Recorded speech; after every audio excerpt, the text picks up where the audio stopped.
Makhluk hidup tidak dapat hidup sendiri tanpa dukungan lingkungan. Setiap makhluk hidup memerlukan makanan, air, udara, dan tempat hidup yang sesuai. Karena itu, terjadi hubungan timbal balik antara organisme dengan lingkungan biotik maupun abiotik. Materi ini membahas berbagai bentuk interaksi tersebut serta bagaimana interaksi menjaga keseimbangan ekosistem. Apa itu interaksi makhluk hidup? Interaksi adalah hubungan timbal balik antara dua makhluk hidup atau antara makhluk hidup dengan lingkungannya. Interaksi terjadi karena kebutuhan dasar, makan, oksigen, cahaya, tempat tinggal, perlindungan dan reproduksi.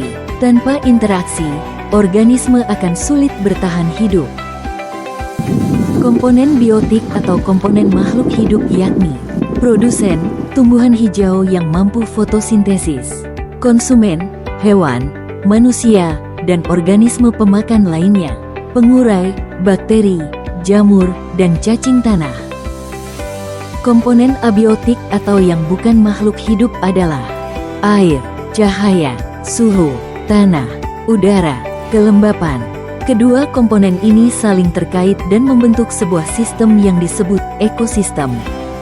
Interaksi antar makhluk hidup terbagi menjadi netralisme, kompetisi, predasi, parasitisme, mutualisme, komensalisme, amensalisme, dan simbiosis spesifik lainnya. Netralisme adalah di mana dua makhluk hidup yang berada di tempat yang sama tetapi tidak saling memengaruhi satu sama lain.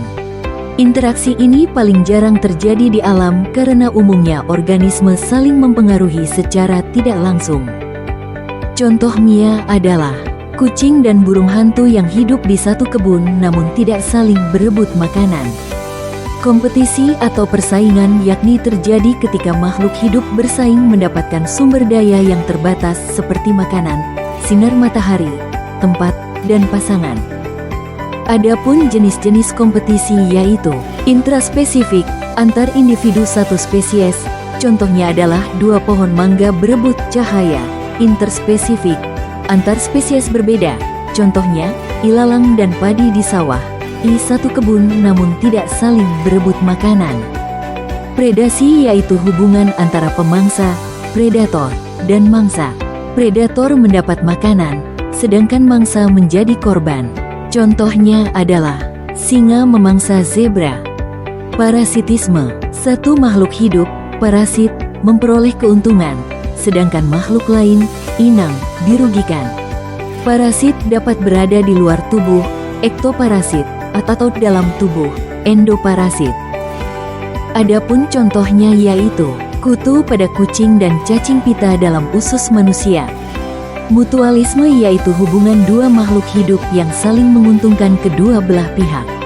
Adapun contohnya, lebah dan bunga, penyerbukan dan mendapatkan nektar. Burung jalak membersihkan kutu pada kerbau. Komensalisme, hubungan di mana satu pihak diuntungkan, tetapi pihak lain tidak dirugikan maupun diuntungkan. Contoh, anggrek menempel pada pohon sebagai tempat hidup. Ikan remora menempel pada hiu untuk sisa makanan dan perlindungan. Burung kecil bersarang di pohon. Amensalisme, satu makhluk hidup dirugikan, sedangkan makhluk hidup lainnya tidak terpengaruh. Contoh, jamur penicillium menghasilkan zat antibiotik yang menghambat pertumbuhan bakteri. Pohon besar menghalangi sinar matahari sehingga rumput kecil tidak tumbuh. Interaksi dengan komponen abiotik. Makhluk hidup juga berinteraksi dengan faktor abiotik. 1. Air, sumber kehidupan, memengaruhi distribusi organisme. 2. Cahaya matahari, penting untuk fotosintesis. 3. Suhu, menentukan jenis organisme yang dapat bertahan. 4. Tanah, tempat tumbuh akar dan sumber mineral. 5. Udara, oksigen, karbon dioksida, nitrogen. 6. Kelembapan, mempengaruhi penguapan dan transpiras. Rantai makanan, food chain, perpindahan energi dari produsen konsumen I konsumen 2 konsumen 3 pengurai. Contoh lengkap, rumput belalang katak ular elang. Setiap tingkat disebut tingkat trofik. Jaring-jaring makanan, food web, Gabungan berbagai rantai makanan yang saling berhubungan dalam ekosistem. Lebih realistis karena setiap organisme memiliki lebih dari satu sumber makanan, menunjukkan aliran energi yang lebih kompleks. Piramida ekologi. 1. Piramida jumlah organisme tiap tingkat trofik. 2. Piramida biomasa, massa makhluk hidup tiap tingkat trofik. 3. Piramida energi, menggambarkan aliran energi selalu berkurang pada tiap tingkat. Tingkat energi tertinggi ada pada produsen.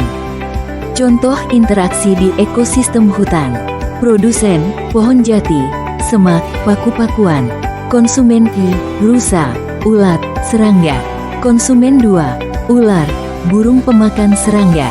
Konsumen 3, harimau, elang, pengurai, bakteri tanah dan jamur.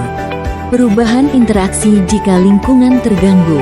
Gelombang kebakaran hutan dapat menyebabkan hilangnya tempat tinggal hewan, penurunan populasi tanaman, dan terhentinya rantai makanan. Pencemaran air juga dapat menyebabkan matinya ikan serta penebangan liar yang dapat menyebabkan punahnya spesies tertentu.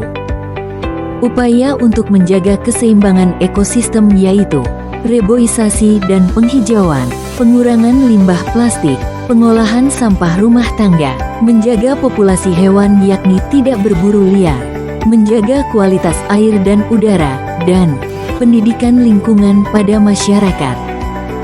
Interaksi makhluk hidup dan lingkungan sangat penting untuk menjaga keseimbangan ekosistem. Hubungan yang terjadi bisa menguntungkan, merugikan, atau tidak berpengaruh. Kerusakan lingkungan dapat berdampak besar terhadap seluruh makhluk hidup. Oleh karena itu, manusia harus berperan aktif